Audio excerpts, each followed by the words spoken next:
बोलो डीजे, बोलो डीजे, बोलो DJ, DJ sir. DJ sir के लिंक सभी अब बिखराओ गली गली। डीजे सर के लिंक सभी अब बिखराओ गली गली। पढ़ लो रे सब डीजे सर पे, सुर मचाओ गली गली।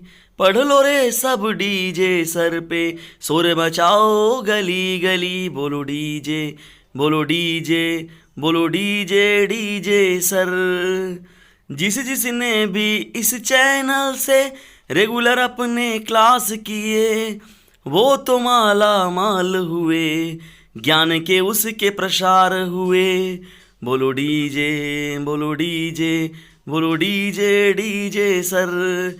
डीजे सर के लिंक सभी अब बिखराओ गली गली। डीजे सर के लिंक सभी अब बिखराओ गली गली।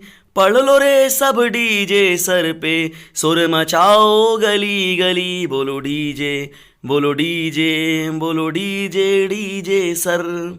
मोस्ट वेलकम डियर स्टूडेंट्स, आप सभी लोगों का स्वागत है आपके अपने यूट्यूब चैनल डीजे सर पर। आज का यह सेशन बहुत ही इंपॉर्टेंट होने वाला है क्योंकि हम लोग बात करने वाले हैं नागरिक शास्त्र के मोस्ट इंपॉर्टेंट अति लघु उत्तरीय प्रश्नों की सीरीज के बारे में। इसलिए प्रश्नों की सीरीज में अंत तक बने रहिएगा। और जैसा कि मैंने आपने भी सुना कि इस लिंक को सभी गली गली में बिखरा दीजिए, तो डियर स्टूडेंट्स इतना है तो आपको हेल्प करना ही पड़ेगा। और आप लोगों के पास जब भी थोड़ा समय मिले तो मेरे लिए छोटा सा एक काम जरूर करें कि इस वीडियो का लिंक जो है उसे अपने क्लासमेट में, अपने जो भी दूर दराज के फ्रेंड्स हैं उन सभी लोगों पर शेयर कर जरूर करें जो कि एजुकेशन से संबंधित है या 10th और 12th के एग्जाम में वो बैठने वाले हैं।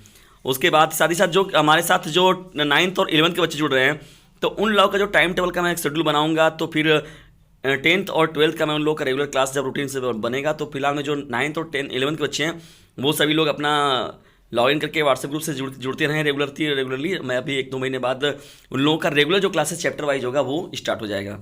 तो चलिए डियर स्टूडेंट्स हम लोग स्टार्ट करते हैं आज के इस महत्वपूर्ण सेशन को।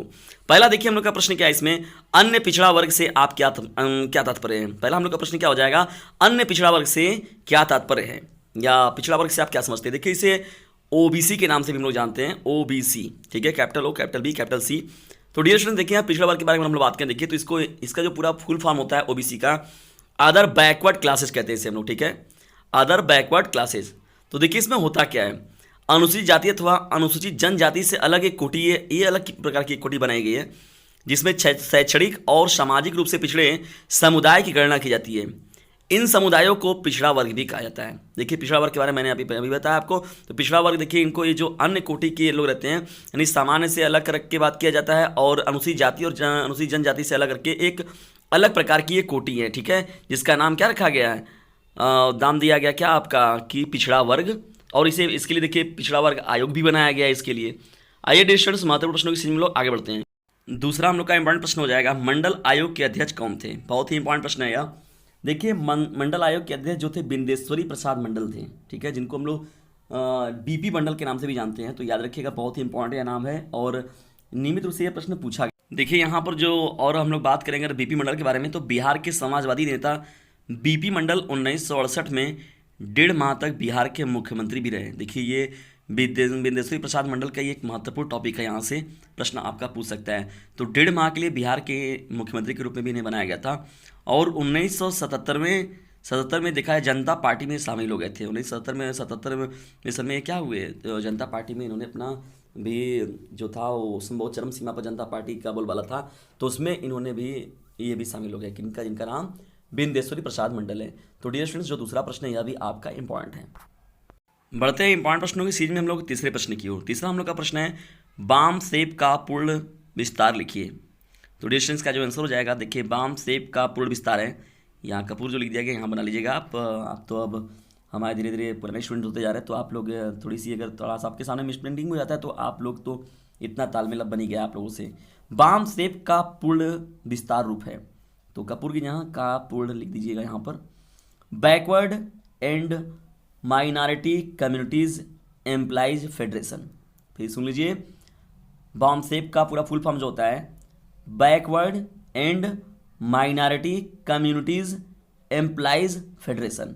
ये बामसेप का जो है पूरा विस्तृत रूप हो जाएगा। देखिए इसके गठन के बारे में अगर हम लोग बात करें तो बामसेप का जो गठन हुआ था 1978 में हुआ था।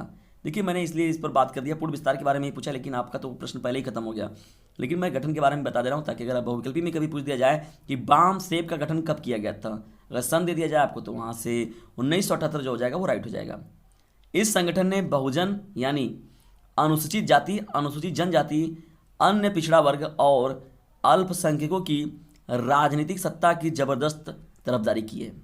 देखिए जो बनाया गया था ना बहु बामसेब जो बनाया गया था, ये मुख्य रूप से इस संगठन ने जो बहुजन यानी जो इनकी बनाई हुई राजनीतिक सत्ता की पार्टी थी, इन सभी लोगों को मिलाकर, जिसमें अनुसूचित जनजाति और ये जो भी अल्पसंख्यक लोग हैं और अन्य पिछड़ा वर्ग आया हो गया, तो इन सभी लोगों को जो मिक्स करके बनाई गई राजनीतिक सत्ता थी, उनकी जबरदस्त तारीफ की गई थी। ठीक है, इस गठन में या इस संगठन ने बहुत किया हुआ था। और इसका गठन जो याद रखिएगा सन 1978 में हुआ था, ये इंपॉर्टेंट है। प्रश्न संख्या 3 भी जो है आपका एग्जाम के दृष्टिकोण से बहुत ही महत्वपूर्ण है। इंपॉर्टेंट प्रश्नों की सीरीज बढ़ते हैं हम लोग अब चौथे प्रश्न की ओर। हिंदुत्व शब्द को परिभाषित कीजिए।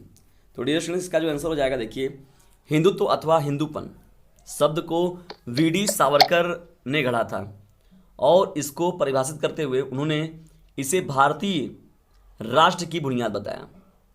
उनके कहने का आशय यह था कि भारत राष्ट्र का नागरिक वही हो सकता है जो भारत भूमि को न सिर्फ पितृभूमि बल्कि अपनी पुण्य भूमि भी स्वीकार करे। तो देखिए यहाँ पर जो हिंदुत्व की बात होती है यहाँ पर, तो ये बी.डी. सावरकर बहुत ही महत्वपूर्ण नाम है। ये यहाँ पर इस चीज़ों को ज़्यादा बखान करते भी थे उस समय, पक्षपात की बातें थोड़ी सी देखने को मिली थी वहाँ पर। तो बी.डी. सावरकर की जो रचनाएं वहाँ पर देखिए बात है, हाँ वहाँ पर हिंदुत्व के हिंदूपन पर वो कुछ अपने विचारों को व्यक्तित्व को देते रहते थे, इसलिए वो भी चर्चित बहुत नाम है। बी.डी. सावरकर इतिहास में या नागरिक शास्त्र में देखा है तो बहुत ही पॉपुलर नाम है। और उसके साथ ही साथ देखिए उनका ये मत था कहना कि भारत राष्ट्र का नागरिक वही हो सकता है जो मातृभूमि को न सिर्फ पितृभूमि बल्कि अपनी पुण्य भूमि भी स्वीकार करे। पुण्य भूमि का मतलब उनके जीवन को की सार्थकता को सिद्ध करने वाला, पुण्य करने वाला उन्हें, वो इस भूमि को इतना महत्व दे। तो डियर स्टूडेंट्स, ये कहीं ना कहीं से अपने आप में उनका भी जो दृष्टिकोण था वो भी बहुत ही सही था। चलिए बढ़ते हैं पांचवें प्रश्न की ओर, लेकिन बढ़ने से पहले आप हमारे एक इंपॉर्टेंट नंबर को नोट कर लीजिए, 950 690 250 7। इस नंबर से ज्वाइन हो जाइए, फ्री में तैयारी करिए अपने बोर्ड एग्जामिनेशन की। और 2 से 3 महीने में जो भी नए लड़के हैं जिनकी कोई तैयारी नहीं है, उन सभी लोगों को इस नंबर को शेयर कर दीजिए। जिनके अंदर बहुत ज़्यादा डर पैदा हो गया है, घबरा गए हैं वो लोग कि नहीं अब हमारे साथ क्या होगा, तो उन सभी लोगों पर इस नंबर को शेयर कर दीजिए। और जो भी प्राइवेट फॉर्म भर के बच्चे पढ़ते हैं, स्टडी करते हैं, रेगुलर स्टडी के लिए उनकी व्यवस्थाएं नहीं मिल पा रही है, उन सभी लोगों पर इस चैनल का लिंक शेयर कर दीजिए ताकि वे लोग भी अपनी तैयारी को बेहतर तरीके से कर सके। आइए बढ़ते हैं पांचवें प्रश्न की ओर। गुजरात के मुस्लिम विरोधी दंगों का कारण क्या था? तो देखिए डियर स्टूडेंट्स, यहाँ पर बात हो रही है, बहुत ही इंपॉर्टेंट ये घटना रही है, गोधरा कांड के नाम से देखिए बहुत फेमस ये घटना है। और जो गुजरात में एक प्लेस पड़ता है गोधरा, तो देखिए ये घटना कब की है, फरवरी मार्च में महीने की लगभग घटना है। 2002 में हुए गुजरात के मुस्लिम विरोधी दंगों के कारण अयोध्या की ओर से आ रही ट्रेन की एक बोगी में आग लगने की घटना थी। इस बोगी में कार सेवक जो थे वो सवार थे। मुख्य रूप से अगर बात किया देखा जाए तो इस बोगी में जो लोग थे ना, वो जो संत महात्माएं निकलते हैं यहाँ पर अयोध्या से, कुछ संत महात्मा जन लोग थे वो सवार थे इसमें। तो इसमें क्या किया गया, बोगी में आग लगा दिया गया जिसमें 57 लोगों की मौत हो गई और ये बहुत ही दुखद घटना थी। देखा जाए, मैं आपको देखिए डिटेल में बता दे रहा हूँ यहाँ पर गोधरा कांड के बारे में। आइए देखिए बात हो रहा है यहाँ पर गोधरा कांड की। तो गोधरा कांड में जो घटना हुई थी थोड़ी दुखद घटना है, वो पक्ष में भी दुखद घटना है, विपक्ष में भी दुखद हुई है।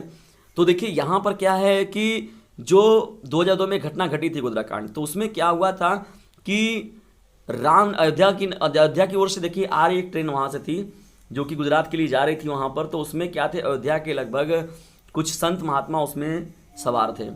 बाद में क्या हुआ ना कि उसमें बोगी को दोनों तरफ से लॉक कर दिया गया, उसमें पेट्रोल डीजल जो भी छिड़क के बाहर दिया, आग लगा दिया गया उसमें। तो उसमें 57-58 जितने भी लोग थे, उसमें घटनाओं में कभी कभी 100-200 लोगों का भी जिक्र होता है। तो वहाँ पर बोगी में आग लगा दिया गया, तो वहाँ बोगी में वो लोग जल के दम मर गए, तो वो समाप्त हो गए उसमें। अब तत्कालीन जो मुख्यमंत्री वहाँ के थे उस समय, जो इस समय हमारे देश के प्रधानमंत्री हैं नरेंद्र मोदी जी, तो उस समय वो वहाँ के सीएम थे। तो यहाँ पर भाई जाहिर सी बात है सीएम के पास ये सूचना पहुँची कि नहीं वहाँ पर ये चीज़ें हुई हैं। तो ये जो घटना घटी थी, ये इसके पीछे जो अलकायदा की बात करते हैं, जैसे हम लोग आतंकवाद की बात करते हैं, तो उन लोग कहीं ना कहीं से इसमें हाथ निकल कर आया। बहुत छानबीन किया गया इसका, तो बड़ा जांच हुआ, तो निकल के आया कि वो लोग पकड़े गए कि जो लोगों ने इस घटना को अंजाम दिया हुआ था। तो वहाँ पर फिर मतलब वो लोग देखा गया कि ये लोग जहाँ से निकल कर आए हैं, मतलब पाकिस्तान से आए हुए थे, किधर से आए थे पता है। तो ये यहाँ पर क्या किया गया, इनको उन लोगों को पकड़ दिया गया, बंदी बना दिया गया, उन लोगों को मार दिया गया। उसके साथ ही साथ जो जो उनको शरण दिया हुआ था उनको भी लोगों ने मारा था, या उन घर वालों को भी मार दिया गया था। मतलब जिन लोगों ने ऐसे लोगों को शरण दी थी, यानी ऐसे टेररिस्टों को, ऐसे आतंकवादियों को जो जिन्होंने शरण दी थी, उन्हें भी मार दिया गया।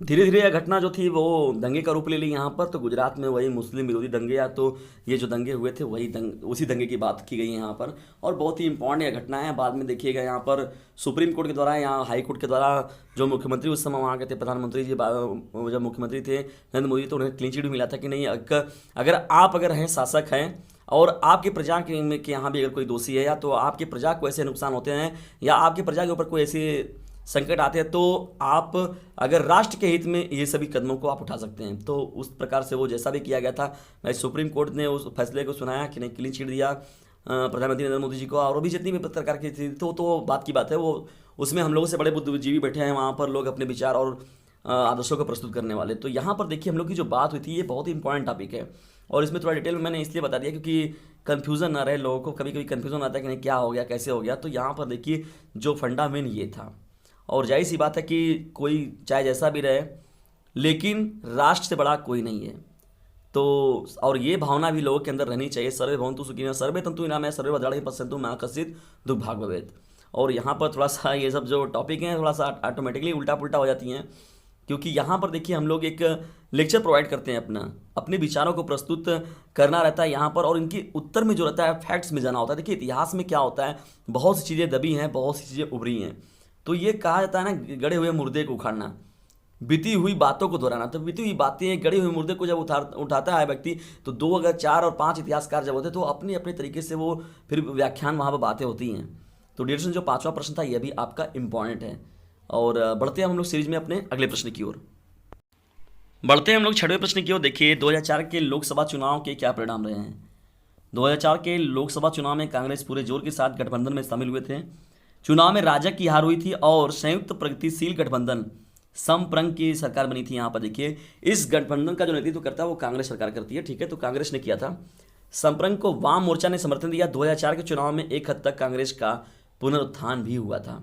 याद रखिएगा 2004 के चुनाव में एक हद तक कांग्रेस का यहाँ पर पुनरुत्थान भी देखा गया था 2004 में।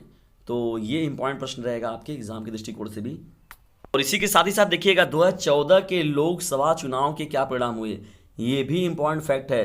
याद रखिएगा डियर स्टूडेंट्स, ये भी प्रश्न आपसे पूछ सकता है कि 2014 के लोकसभा चुनाव के क्या परिणाम रहे हैं, इसके बारे में अपने व्याख्यान दीजिए।